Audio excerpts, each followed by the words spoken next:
जरूर government school के अंदर हुई है और हिंदी माध्यम का विद्यार्थी रहा हूं और ABCD भी है वो 6ठी क्लास के अंदर है वो पहली बार सीखी थी। लेकिन मैंने उन विद्यार्थियों को चुनौती पेश की थी और उन चुनौती को मैंने हर जगह पर है उसको प्रमाणित भी किया है। मैंने मेरे जीवन की जो सबसे पहले शुरुआत की थी वो पटवारी से की थी।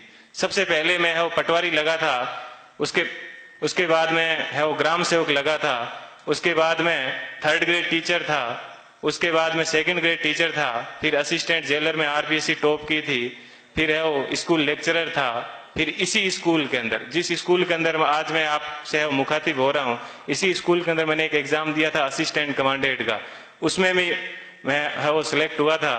और उसके बाद में कॉलेज लेक्चरर भी मैं है वो रहा था। और फिर RS 2012 के अंदर 108वीं मेरी है वो मेरिट आई थी। तो उसके मैं वर्तमान में है वो राजस्थान तहसीलदार सेवा के अंदर हूं और वहां पर भी मैं एक आपको बात बताऊंगा। देखिए, ईश्वर अपने से क्या चाहता है, कब चाहता है कि अपने को जीवन में कभी भी उदास नहीं होना चाहिए। RS के अंदर मेरी 108वीं मेरिट थी और उसके अंदर मेरे को DSP मिल रहा था, लेकिन दुर्भाग्य ऐसा रहा कि मैं है वो फर्स्ट वेटिंग में रह गया।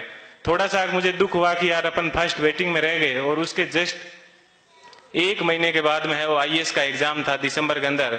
4-5 दिन दुखी रहा, लेकिन मैंने कैसे ही अपने आप को मैनेज किया। और देखिए दोस्तों, मैनेज करने का क्या बेनिफिट मिला कि जो DSP बनना था वो D आगे से हट गया और मैं SP बन गया।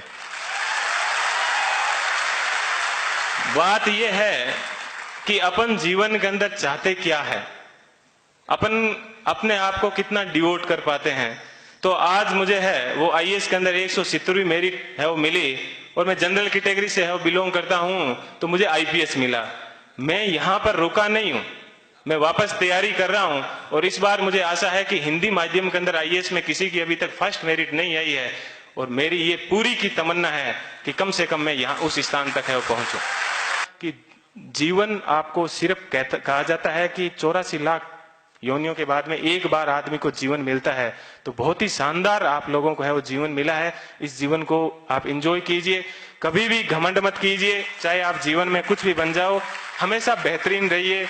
और आप लोगों से मैं वो आशा करता हूं कि अगले साल जब प्रोग्राम होगा तो आप सब लोग हैं वो यहाँ पर आने का मौका मिले। थोड़ी सी देर पहले मैं देख रहा था कि मालाएं कम पड़ रही थी, तो अगले साल इतनी संख्या माना कि सब मालाएं कम पड़ जाए, ठीक है। इतनी संख्या में यहाँ पर आना और तब इनको है वो रियल खुशी होगी। इस कोचिंग संस्थान को पुनः मैं एक बार इस कोचिंग संस्थान को बहुत बहुत धन्यवाद देता हूँ। हमेशा दिमाग में एक बात ध्यान रखिएगा कि मुझे किसी मैगजीन के कवर पेज पे आना है। मुझे भी जीवन में उसी दिन खुशी हुई कि इस बार जब PD के ऊपर सब जगह पर मुझे कवर पेज के ऊपर है वो जगह मिली।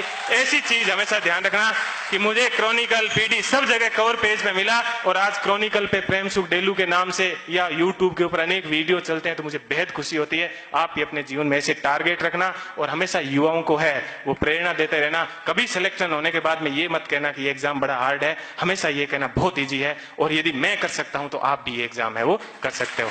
एक बार पुनः आप सभी लोगों को है वो मेरा धन्यवाद।